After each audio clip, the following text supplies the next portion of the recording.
All right, everyone. We are a little light on our council members, but we have a quorum, so we're gonna call the meeting to order at 6:32 p.m.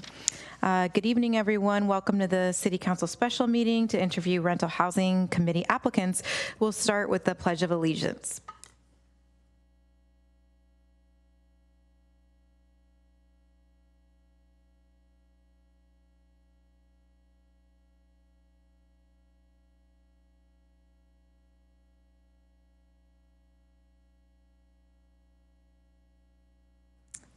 All right, we'll move on to roll call. The city clerk will take attendance by roll call.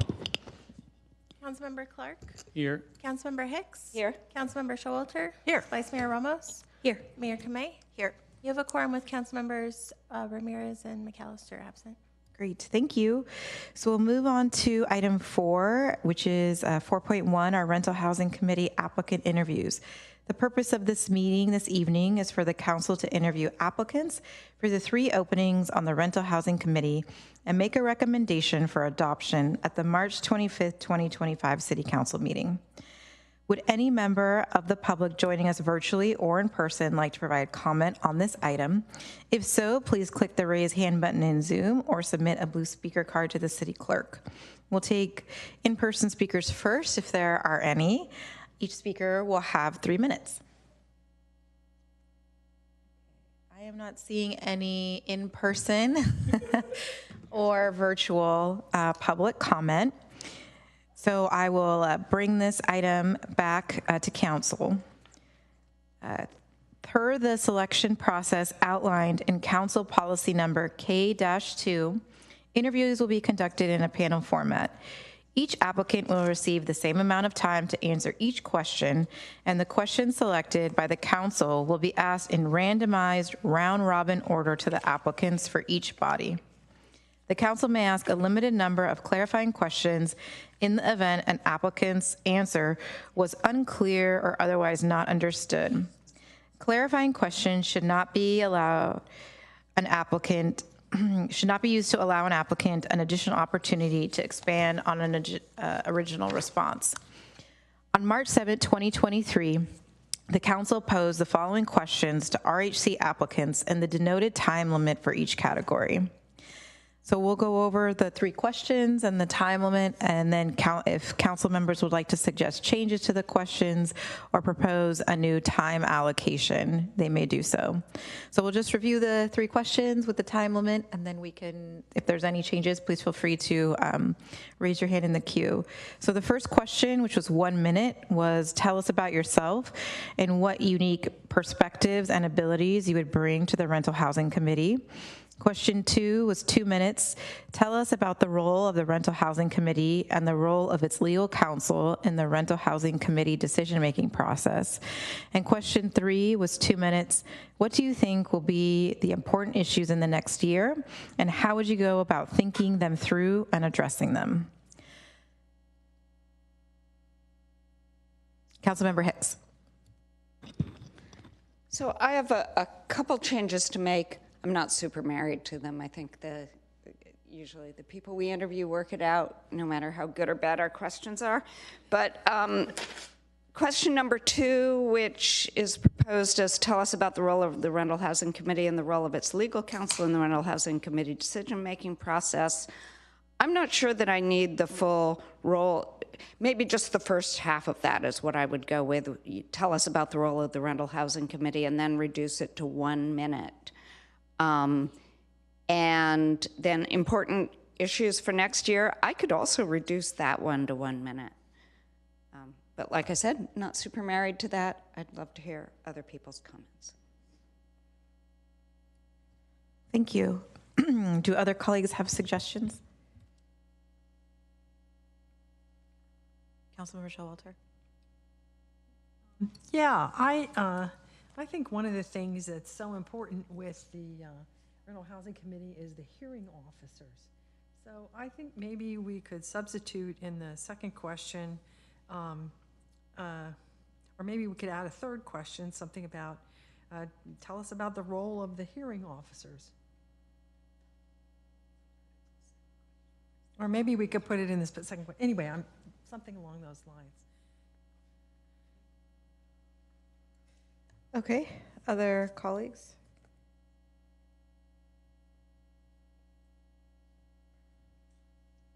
Any other comments? Vice Mayor Ramos? I remember when we did EPC interviews, we cut out because there weren't any renewing EPC members in the last interview that we had. But there was a question of like your experience currently on. We do have three recurring, I think, reappearing ones. So like maybe including in the tell us about yourself and the unique experience perspectives, like also tell us about your current experience on there, like what, I wish there was a better way of saying this, but like how. Do you want that in question 1, or would that be a new question? Because I was thinking something similar. Yeah. You know, I think that I would be interested in a question that talks about perhaps maybe an issue with which came before the RHC, and how did you handle it? Or how would you handle it? Yeah, something to that effect. This is a board that has a lot of interest from our council, and so it would be interesting to see the perspectives of people who, and some people who are being interviewed right now, they may not have been on the committee, but they probably watched it very closely, and so their experience essentially with the RHC would also be kind of interesting and enlightening for us. Yeah, I think I'd be interested in a new question based off of like the experiences that those who currently serve have had, and then, you know, I'm trying to think of if I want to make it as narrow as a policy topic or more just, I don't know if you have anything. I think it just is an opportunity for us to Okay. have some insight in the committee. So- So I'm not really married to a policy per se to So it. can you just draft what the question would be? Oh, okay. I need help draft, yeah. All So I think a new question, maybe Like 1 minute. 1 minute. Asking to tell us about your experience, either as a member of the RHC or your interaction with the RHC. Okay.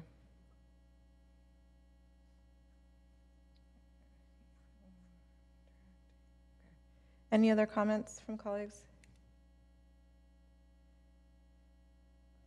Councilmember Clark.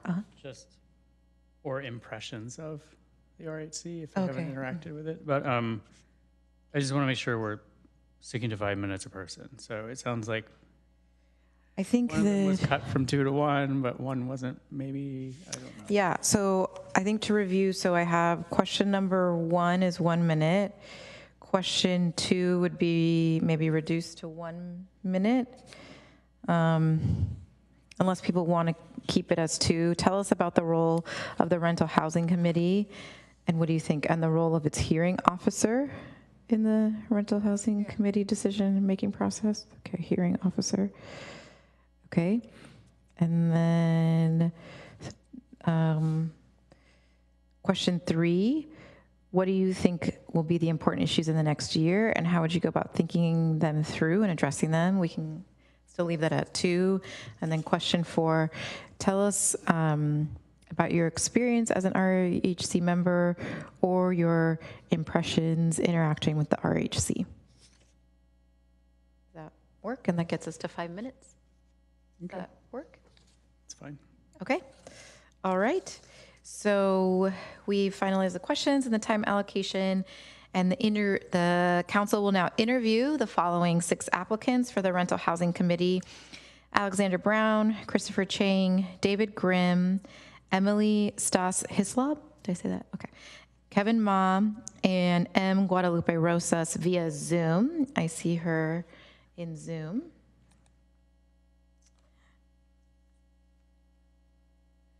And then for question 1, 2, and 3, we have a randomized order. Since we included a question 4, looking at the city clerk, how shall we? I just go back to Question the 1? first, yeah. Okay, perfect. So the order for question 1 is going to be David Grimm, Alexander Brown, Kevin Ma, Christopher Chang, Guadalupe Rosas, and then Emily Stas Hislam. All right. So the first question, we'll start with David, is tell us about yourself and what unique perspectives and abilities you would bring to the Rental Housing Committee. Hi, I'm David. Can you hear me okay? Okay. Yes. Yeah, so yeah, my background's in engineering, and I've taken many classes in finance and have a lot of experience working with finance and understanding spreadsheets and calculations and performing those. Oh, yep. Can you hear me okay? Okay. And okay. I would just talk directly into the mic. Okay. All right. Is that better now? Yeah. Yes. Yes, that's better. Okay. All right. Yeah, so that's pretty much the main thing is yeah, I have an engineering background, have a good understanding of the spreadsheets and finance calculations and the side of it, budgeting and reviewing that. I've been a homeowner in the past, also interacted with HOAs before as well, and very familiar with the laws and regulations. Thank you. Alexander Brown, same question. Tell us about yourself and what unique perspectives and abilities you bring to the Rental Housing Committee. Hi. Okay, so I think I've probably been to the most Rental Housing Committee meetings, except maybe Kevin. I think we might be tied. I also attend city council meetings. I am a member of many community groups and things within the city. So the perspective I bring is that of someone who's connected to a lot of the people who are served by and are protected by the CSFRA and MHRSO. I am a mobile home a homeowner myself. So I've got the perspective of someone who is protected by the ordinance enacted by council. I also am currently the chair of the RHC. So I have the perspective of someone who has been on it and has had the pleasure of serving to try to keep things running smoothly and make the city operations run well. You all know me. It's not a surprise. Thank you. Next is Kevin. Evening, Council. My name is Kevin Ma. My unique abilities include I am a legislative analyst for the League of Women Voters for both the state and local, which you've seen the letters from the Housing Committee. So I do have an analytical background, especially in housing politics and housing affairs in general. Perhaps not unique, I'm a software engineer in the Valley, so that means I do have an analytical ability to figure out kind of the nitty-gritty of what happens, and I have an open mind to talk with anyone who is available to and willing to discuss things involving housing and, both landlords and tenant side. So, and like Alex, I am on the committee right now as vice chair, so I do participate in agenda setting and procedure in general.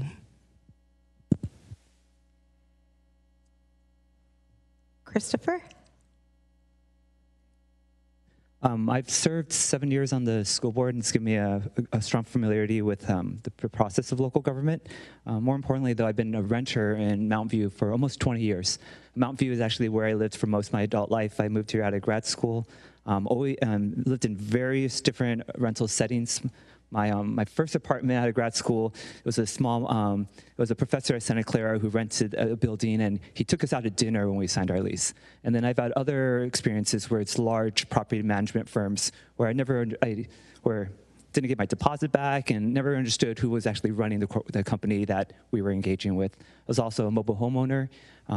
I've also, in Portland, owned a condo that I rented out and was a president of that condo association, or of the HOA for that. And all those experiences have kind of really given me a diversity of, there's a lot of different kind of landlords and a lot of different kind of tenant situations in Mountain View. And I've lived in pretty much all of them as a renter. Thank you. Guadalupe, tell us about yourself and what unique perspectives and abilities you would bring to the Rental Housing Committee.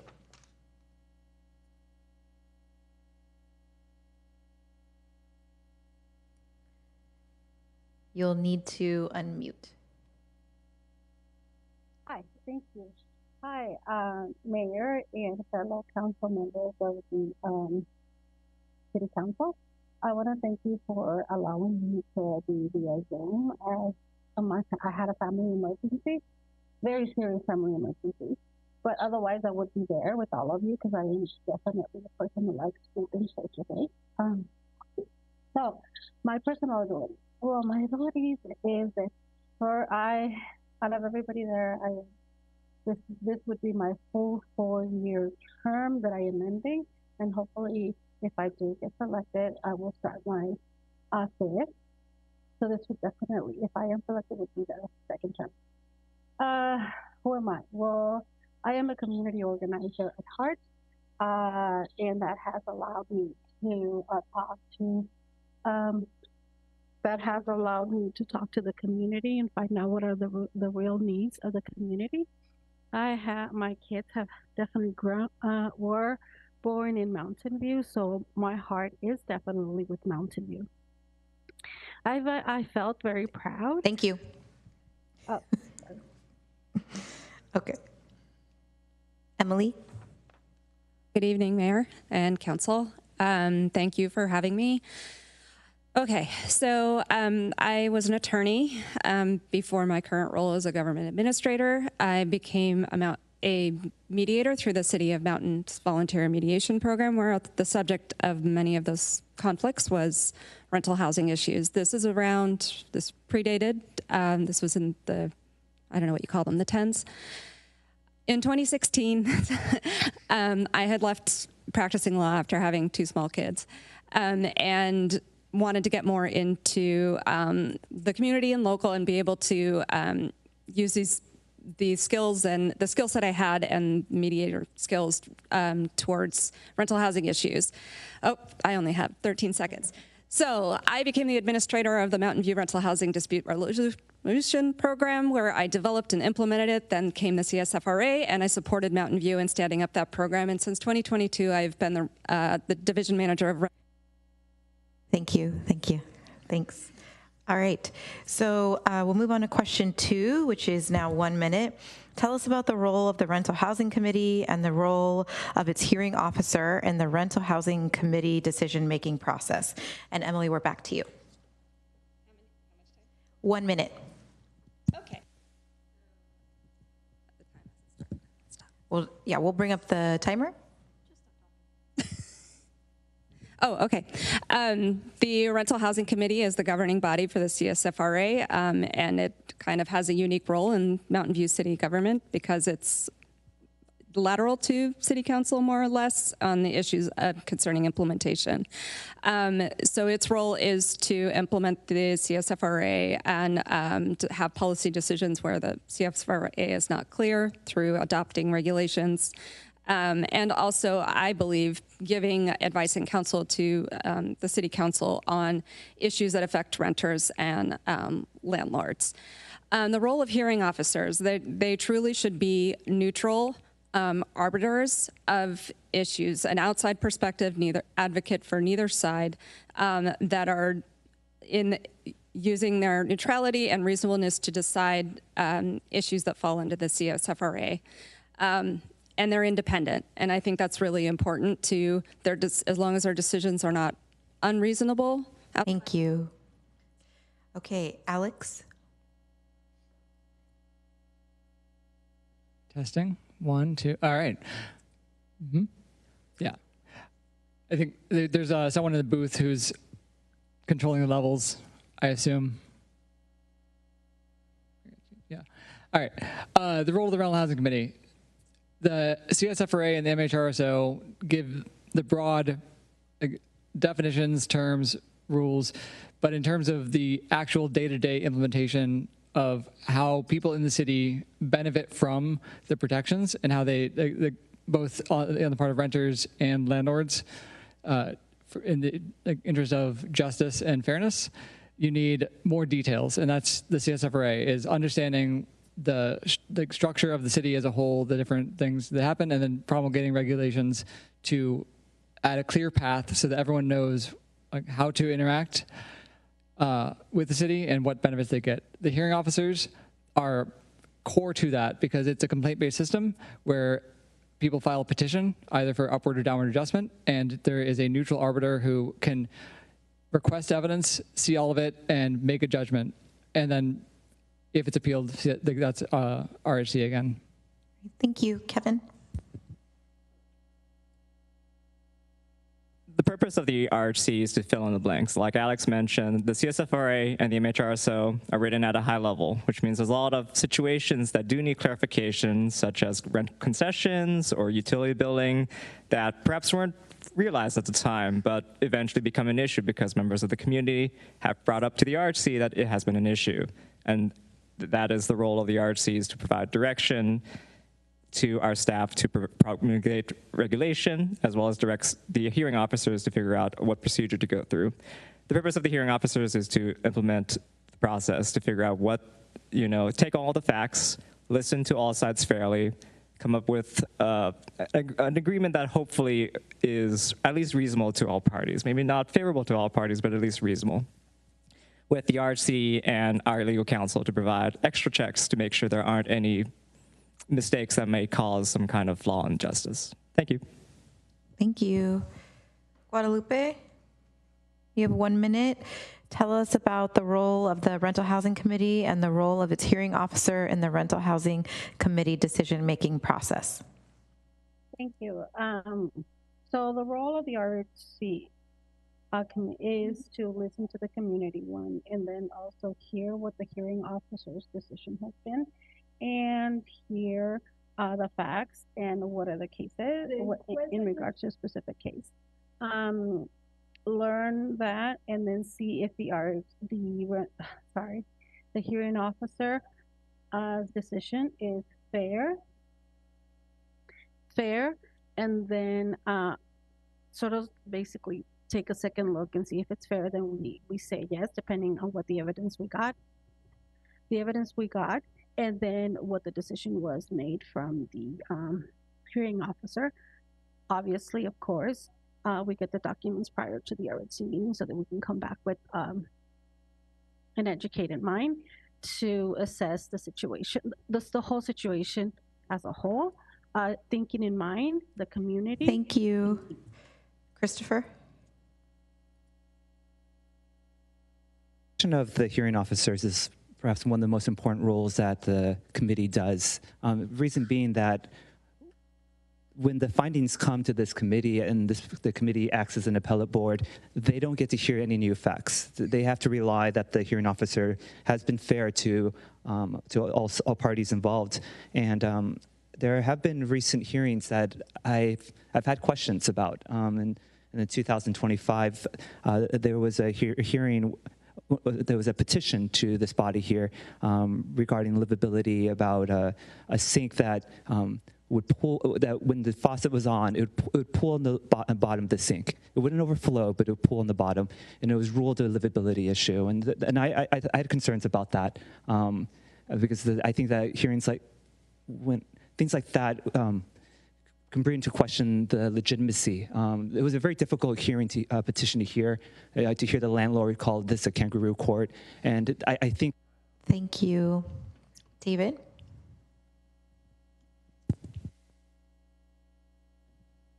Hi. Yeah, so for the role about the Rental Housing Committee, is basically to implement and administer the CSFRA and then the mobile home rental ordinance, the rent stabilization ordinance. And for the hearing officer, that is a very important role because they will be gathering the information about that case, and from that information, then basically making a decision that should be reasonable and maybe not necessarily favorable to both parties, but fair. And it's very important that they ask the right questions and they gather the right information for that role. So when it does come to the RHC, then we can look at that and see, is it a reasonable decision based on the evidence that's presented? And if they don't gather the evidence. Thank you. Thank you. All right, the next question, 2 minutes. We'll start with Guadalupe. What do you think will be the most important issues in the next year? So I would say, 2025 to 26. And how would you go about thinking them through and addressing them?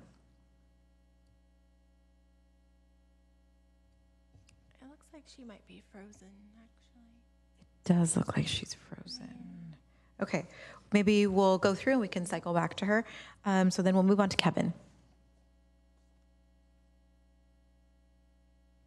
I'll bite the bullet.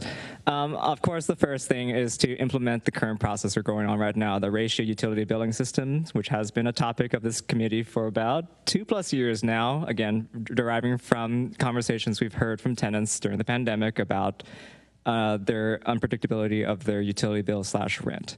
So we're monitoring the process, which is we just extended by 2 months given the outreach we've heard from landlords. And we'll try to see that through to make sure that we have closed that ongoing violation of the CSFRA. Obviously, a lot of things we're doing now are more minor per se. We're pretty much right now modifying the procedure based off of what we've seen in appeals, cleaning up some vague language, and including bringing things that have come up in appeals, such as the item coming up next month about retaliation, whether that has been an ongoing thing and whether that can be addressed, given that the RHC is based on petitions, and we would like it to make sure that people are unafraid to put petitions in and that they won't be threatened with illegal eviction or some other thing, just because the RHC can only really do so much, and there's a lot of weird things we've seen based on past appeals about what the extent some of the violations can go. You know, obviously we're still working with the MHRSO, implementing that, and obviously with new council intervention over a process, which we're fine with, to make sure that, you know, we are working to make sure we maintain our legitimacy to the people of the city. Thank you. Thank you. Next is David. So the question is 2 minutes. What do you think will be the most important issues in the next year? And how would you go about thinking them through and addressing them? Yeah, so I think the most important issue coming up this year is really the RUBS issue, the one-time utility adjustment. I'm going through that process right now, and I see it's not really working very well as a tenant. One thing I was a bit surprised by that basically we're using the registration fees to basically pay for that activity, and I really feel that that's something that the landlord should be paying. For years on the Mountain View website, the definition of rent was one sentence long, and it was very clear that it included shared utilities. And a lot of landlords just chose to bypass that. And that not only hurt the tenants, but that also hurt the landlords that legitimately read that definition of rent, and they abided by that. And just like my apartment complex, you know, in general, you know, they made another $700,000 off that. And that's above and beyond the AGA. And they're not going to have to pay that back. It's just a blanket amnesty program that we're giving them. And I think that's really the wrong way to approach that. I think at a very minimum, they should be paying for the city time that's being taken to do this one-time utility adjustment. And it should not be taken out of the registration fees. And I think they should not be able to keep the money that's above the AGA as well. Sometimes these downward adjustments that are occurring, like in my case, it's not only the maximum of the utility, but it would also be the increase for over 1 year as well. So, I mean, we're talking like $6,000, you know, over the AGA, over the life of this CSFRA. So I think that's quite unfair, the way that is being implemented right now. And I would like to see changes on that. And that's kind of the main thing. There's some other things with amenities too as well that I think that need to be clarified, but that's kind of secondary to the RUBS. That's the most substantial thing. Thank you. Emily?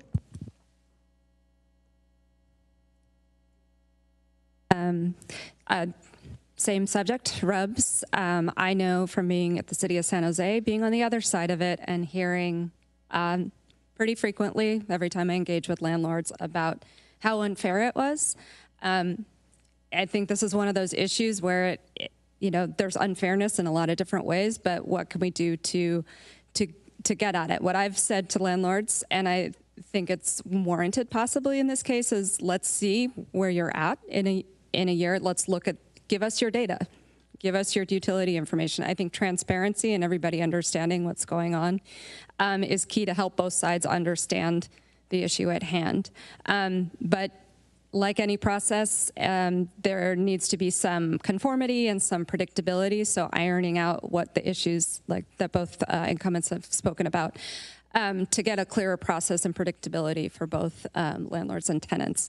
I think other issues that could come up are in the realm of retaliation. We're entering a whole new world, and we've already entered a whole new world with the change in federal administration, and that, I believe, is going to have sort of some trickle-down effects to our community.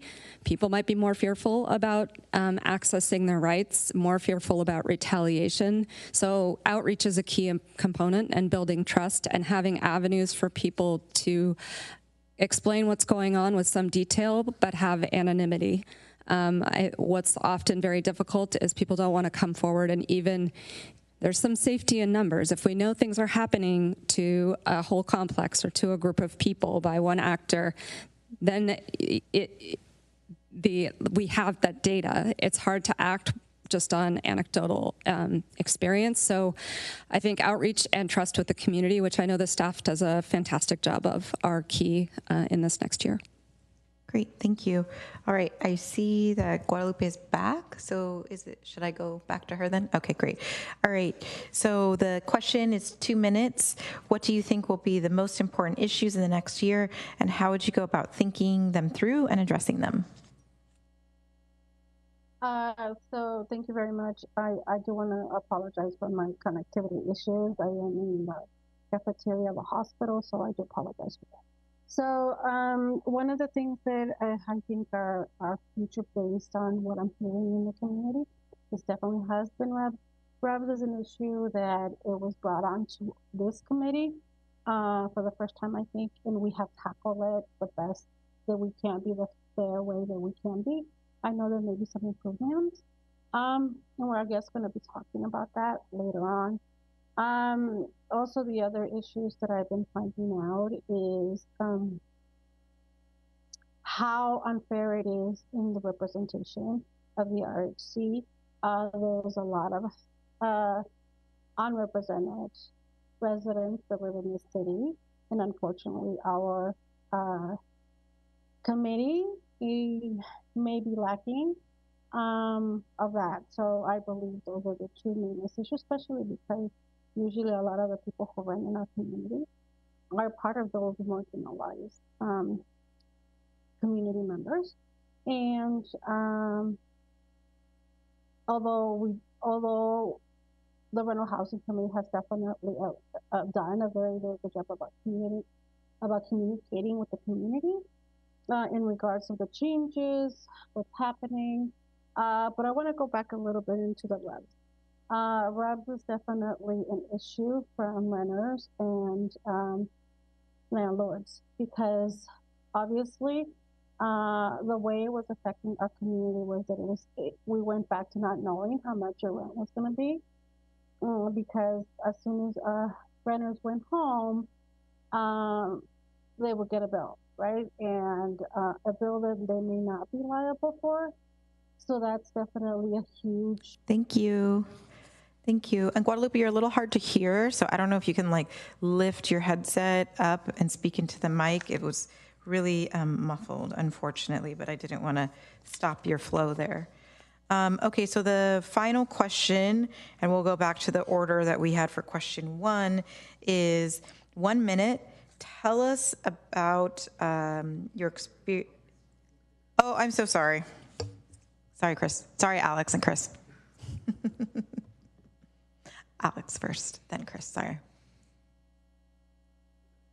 Right. Oh, I wanted to go as fast as everyone else. So I could just say RUBS again. You've heard it before. Staff has been doing a really good job setting things up, and we're going to be hitting the deadlines for different properties to get their petitions in, like the adjustment petitions, and then also the potential responses from tenants. I think that's very important, but I also know that staff is going to be managing that. I think that working with council, again, is going to be a valuable thing that we could do in the next year, especially when it comes to harassment. We've had several appeals and petitions where people have expressed fear of exercising their rights until like after they've moved out already, because they are afraid of retaliation. And that's something that I think harms both the tenants and the landlords, because it delays any kind of fact-finding or understanding of what the situation is or resolution. And I think that we, as a city, could address that, the RHC administering the program, but also, if council chooses to, making sure that everyone in the city benefits from an anti-retaliation and anti-harassment like situation. We have discussed this before at RHC, and I know that it's come before council members. So I think that's something that could happen in the next year. I don't like to prognosticate. I don't know what's going to happen in the future. But if that were to happen, I would be happy to see a resolution there to try to make sure that people felt safe exercising their rights and resolving conflicts. I think that when it comes to the program, one of the best parts is seeing when a landlord and a tenant come together and have a neutral arbiter, that they're able to resolve their issues because there's a shared space. And that's something that I think that I would like that to be the norm. And I think that RC can take steps to do that. Thank you. Chris.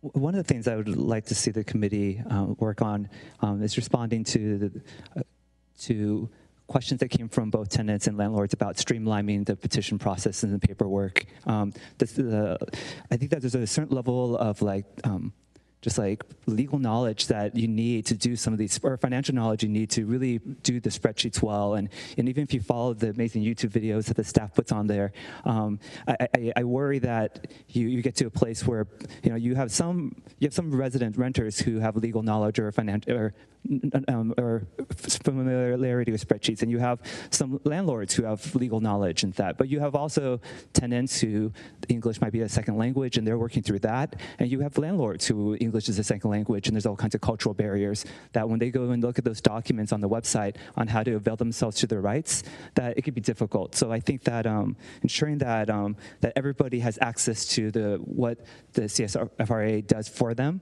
and not just people who are in the know. I think when it comes to the utility adjustments, I can understand that that there are many landlords who are worried that it's becoming a fixed cost when the utilities they roll in. It may not be, and this is actually a great opportunity to push ecological, to do communal to educate the community, both tenants and landlords, about how can you reduce your water and the utilities. How do you reduce your costs? So now that the future utilities are if now they're built into the rent control, they can't be more ecologically friendly actually benefits everybody. And I think there's an opportunity to kind of do some more shared knowledge. And I think the current YouTube channel is the start where those are great ways to follow the spreadsheets. I did one of the spreadsheets, and I only was able to succeed by watching the staff YouTube video, but that YouTube video is in English. So and I had a landlord, I had two landlords who didn't speak English, and I know many tenants don't either. Thank you. Thank you. Okay, now we'll move on to question 4, apologies. I will start with the question 1 order. So we'll start first with David. It's 1 minute. Tell us about, if you're a member, tell us about your time as a member on RHC or your impressions of interacting with the RHC. So I'm not a member of the RHC yet, and then I haven't had really too many interactions. Basically from the news articles and stuff that I read, I guess one thing that I was a bit surprised about was the mobile home ordinance kind of coming in so late in the process. I thought when originally the CSFRA was passed that it would have included those. So that was a bit of a surprise, and I was a bit surprised that it took so long for that to go into effect and a separate ordinance being set for that. I think in general, everything from the CSFRA has been, working quite well. I think kind of the 2 weak points are the rubs, which, that's in the process of getting addressed. But I still think that there's some things that could be improved on that process. And then the other one is kind of the amenities. I think that that's also another thing that should be addressed at some point as well. And for consistency. Thank you. Mm-hmm. Okay. Alex? All right. I have immensely enjoyed my time serving on the RHC, originally as an alternate and now in the partial term. I think that being able to serve the community and try to help like streamline things, make the regulations clean has been fantastic. The thing I like the most, though, that I didn't expect to be as big a part of the process is the appeals, is seeing the hearing officers work, seeing the people exercise their rights, and trying to get to a fair administration of the process. We have had a lot of appeals, some of which have two different, three languages total, so two separate forms of interpretation throughout the process. And no, language justice is very much a thing that, when you're sitting through 3 hours of it, you realize just how valuable it is to be able to do that as a city. Thank you. Kevin? Thank you. I believe it's been an honor to serve on the RHC. It is impactful to many residents of the city to ensure that there is a body that is looking out for them, to ensure that their housing situation, one of the most vital portions of life, is addressed and is done fairly. We have had fruitful conversations among the body to make sure that everything that's going on the staff is done with correct scrutiny, that our appeals are reviewed properly to make sure that they are, with legal reasoning and procedurally correct. We do our best to make sure we're doing outreach to the community. All of our appeals do have translation available in our parties, which can take a while, but it is important and vital to make sure that all members of the community are able to see the powers that they have under the law. And I believe the RHC will continue to act that way, especially since we're still ironing out the details, 6 years since. Thank you. Christopher?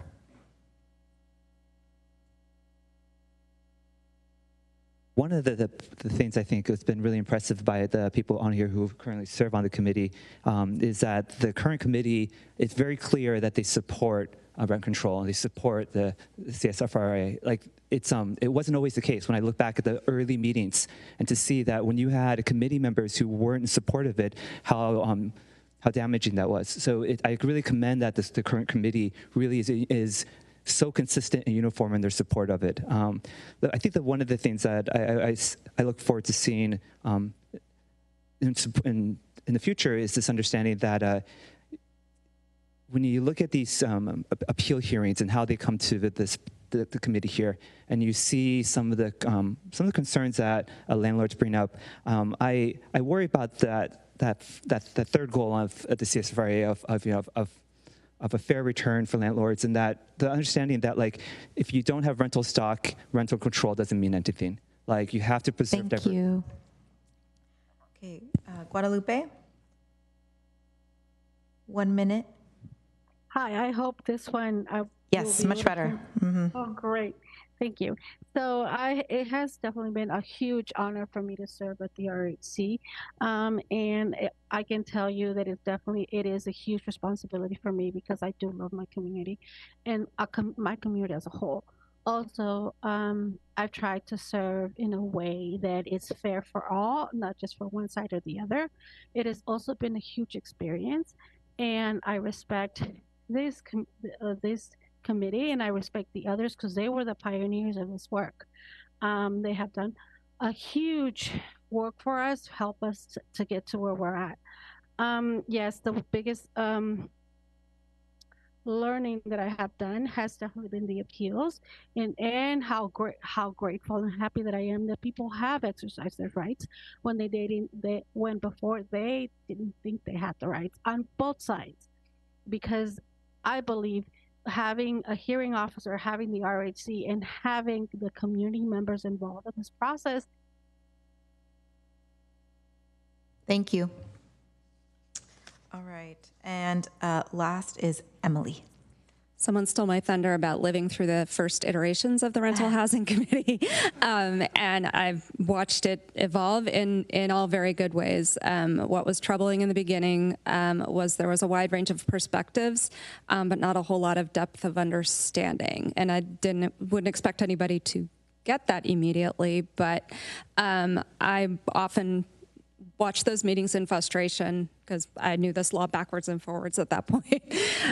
So what I've seen the committee evolve to, and seeing the incumbents that are here, it's been refreshing. I was gone exited those meetings for a couple of years and coming back. It's a very different makeup. I do think that there really has to be a strong balance of not necessarily interests, but perspectives and understanding of, being able to imagine how certain things may impact both sides. So that's the only improvement I could see is more of a balance and more. Thank you. Great. Thank you. All right, colleagues, let's thank our panel of applicants and invite them to exit those seats. They're welcome to join the seats in chambers or go home and watch us virtually if they'd like as we deliberate. So I will now bring the matter back to the council for discussion and a recommendation of the council for 3 seats. And this is the term running from April 17th, 2025 through April 17th, 2029, open on the Rental Housing Committee. Per the selection process outlined in Council Policy number K-2, when voting, each council member shall vote for as many candidates as there are open seats. If there is a tie vote, we will re-vote on the tied applicant, and the applicant with the highest number of votes wins.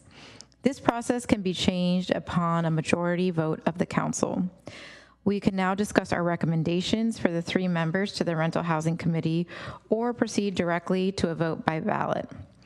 Per Charter Section 1709, there shall be no more than 2 members of the committee that own or manage any rental property or that are realtors or developers. 1 current member of the Rental Housing Committee owns or manages rental property or is a realtor or developer. I don't see any hands, and if there's no discussion, we can move straight into our voting. Oh, Councilmember Hicks. I was going to wait for someone else to go first. I'm not going to advocate for any particular person or group of people. I'm just going to start off by saying I think that we have a much stronger group of applicants than I've seen. I wouldn't say ever, because I actually haven't memorized all the people who've applied in the past, but I think it's a very strong group of applicants, and I would be happy to have any of them on the Rental Housing Committee. It's going to be a difficult decision for me, and I see at least one other head nodding, too. And I do want to say that anybody who does not get on, I would encourage them to apply again. We just appointed somebody to the Environmental Planning Commission who applied twice. And we told her to apply again. And I would, for all of you, if you don't get on, I do encourage you to apply again. Thank you. Councilmember Clark? So I agree. I won't advocate for anyone in particular, but I'll just say I think, the first bar is, make sure you have qualified candidates. I think everyone's very well qualified. So then, in my mind, it really becomes a question of what does the RHC look like today? What stage is it at? What is going to be coming before it over the next, in this case, 4 years? And how do we ensure that it maintain? I think what's important to me, which is we have it operates smoothly, which I think it is now, that there's some level of stability that also lends legitimacy to the body, and then sort of what stages is that? So I think as folks know early on. And as some of the current committee members talked about, it was about figuring out the regulations, promulgating those, setting up the processes. There was a lot of early work and starting to set precedent that would last for a long time. I think now it seems that we're that is still important, and it sounds like we're learning sort of where the gaps were and filling some of those in with respect to utilities and other things. But also starting to see, and I was just looking at the statistics, the number of petitions filed, as some folks talked about, the number of appeals that are starting to occur. And so part of the piece of the legitimacy to peace to me is, it sounds like you're doing a good job bringing in, arbiters or hearing officers, and that is really important. I think what is equally important is that RHC, because it sits as the sort of the appeals court as well, that we don't end up in a world where you have an appeals court that is one-sided, because whether it's, and that can go either direction, because then what happens is everyone appeals. And and so no matter what that arbiter, no matter how hard you might work to have an independent hearing officer, if everyone knows that, if 50% of the applicants know that their appeal is likely to come down on one side or the other, then it incentivizes the appeals process. And so I guess that's a very long way of saying is, I really look for, I'm not saying I really think that if you're appealing something, you should have an expectation that you're going to get a fair hearing and that the deck isn't stacked against you. So, so I think what I'm looking for tonight is one, I think stability is important. I think legitimacy important, and having a well-oiled machine is important. But I'm also looking at things like, in terms of stability, how appeals have been handled, attendance, all the things that go into, a lot of our advisory bodies, we want advocates, right? We want people who are really active in the community and are thinking about different things. I think at this stage of the RHC, I'm looking less for advocates and more for folks who are really focused on what is good policy and ensuring that we don't end up in a world where we have all sorts of appeals just for having the sake of appeals. So that's where I'm at. Thank you. Councilmember Ramirez. Thank you, Mayor. I have a question because I think Councilmember Clark raises an interesting point, and I haven't been following the RHC closely enough to know the answer. But are we finding that appeals are routinely, or the staff findings are routinely upheld or overturned? Do we have a sense of? Yeah, so just to clarify, there's no RHC staff present to answer questions. Okay, thank you. Vice Mayor Ramirez. Thank you, Mayor. I was going to keep my mouth shut, but I really can't do that. So this is actually a really difficult. This is a difficult decision for me. I do believe in the belief of, like, if incumbents haven't really done much to mess things up, then it's generally kind of okay for them to continue on. And it kind of there's an additional factor to that I was thinking about as we were going through the questions. As I believe Chair Brown mentioned how much language justice mattered in a lot of the appeals, because it was kind of ridiculous. In one of my last meetings in the RHC, we had essentially a landlord that only spoke Mandarin and a tenant that only spoke Spanish, and they both had their daughters there translating for them. It was actually really interesting because they actually didn't really trust our translators. I'm not entirely sure how that actually fully went out, because they declined the translations, but they had their own daughters handle the translations, which was awkward for everyone involved. But in my case, at least we had, at the time, Guadalupe was a Spanish speaker, so we knew that she could understand what they were saying. And then we never served at the same time, but Kevin Ma speaks Mandarin. I don't Mandarin. I believe his level of speaking is like a child, but Yes.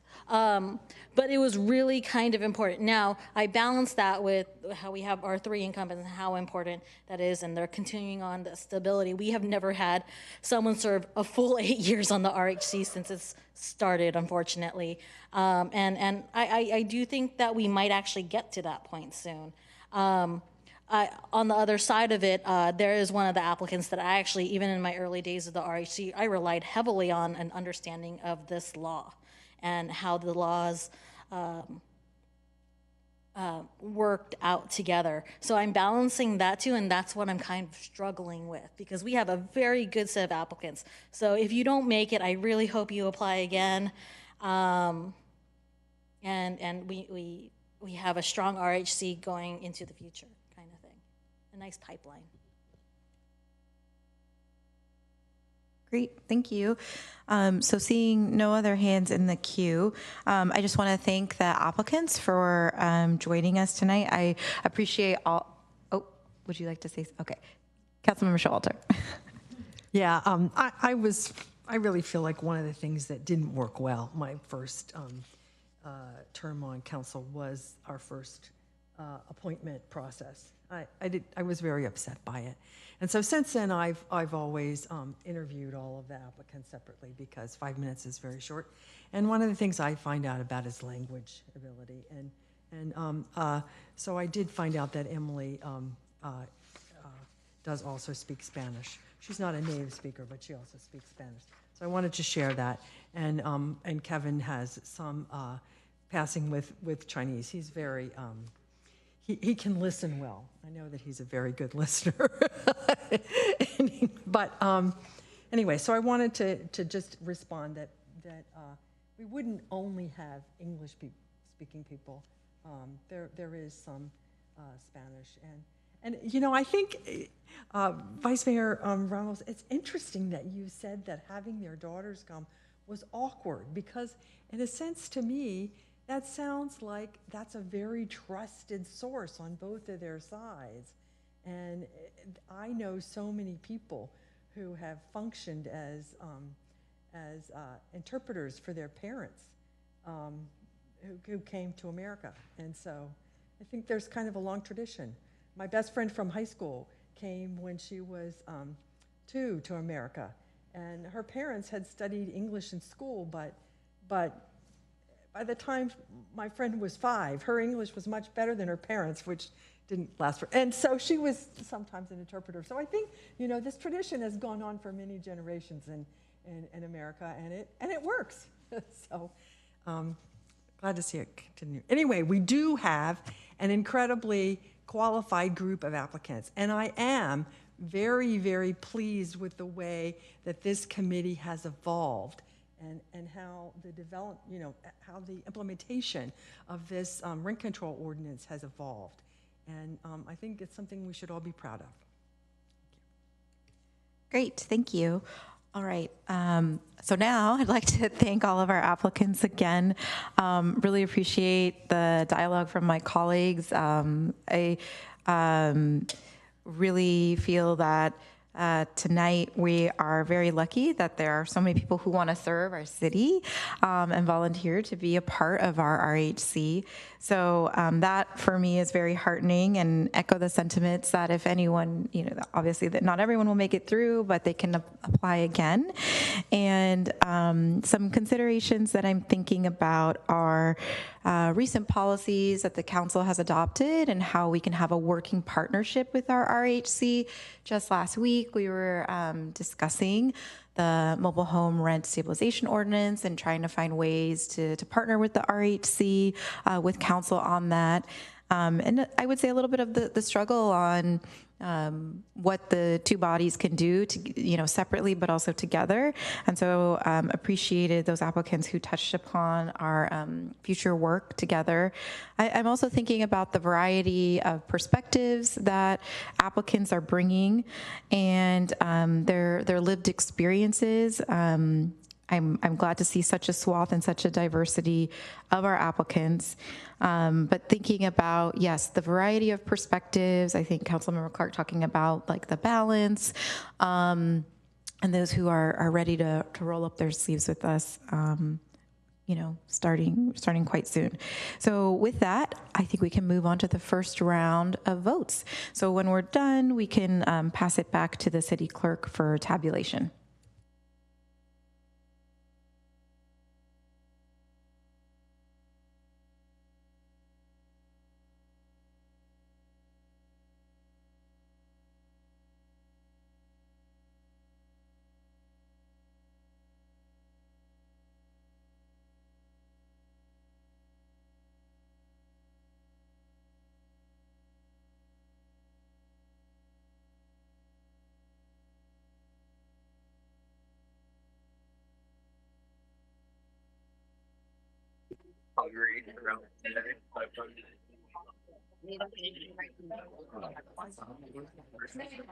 All those things that are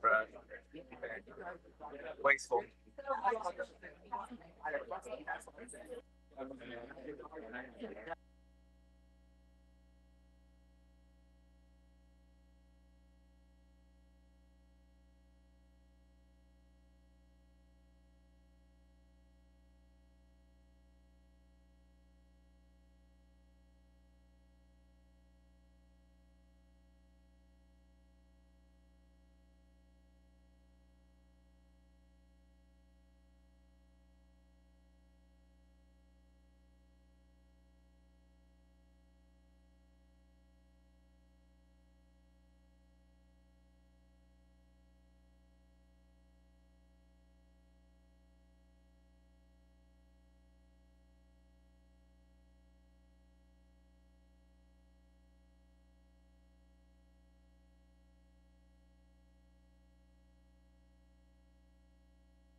Mayor, are you ready? Yes, ma'am. Okay. So I'll read by council member votes. Allison Hicks voted for Alex Brown, Emily Hislop, and Kevin Ma. Ellen Kamei voted for Alex Brown, Emily Hislop, and Kevin Ma. Emily Ramos voted for Alex Brown, Kevin Ma, and Guadalupe Rosas.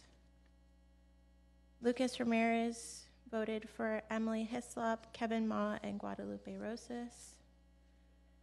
Chris Clark voted for Alex Brown, Emily Hislop, and Kevin Ma. And Pat Showalter voted for Alex Brown, Emily Hislop, and Kevin Ma.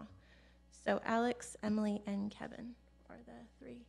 Great. Thank you very much. All right. Thank you. These recommendations will be brought back to council at our next meeting next week. So we'll move on to item 5, which is adjournment. The next city council meeting will be held on March 25th, 2025. This meeting is adjourned at 7:35 p.m. Have a great night. See you next week.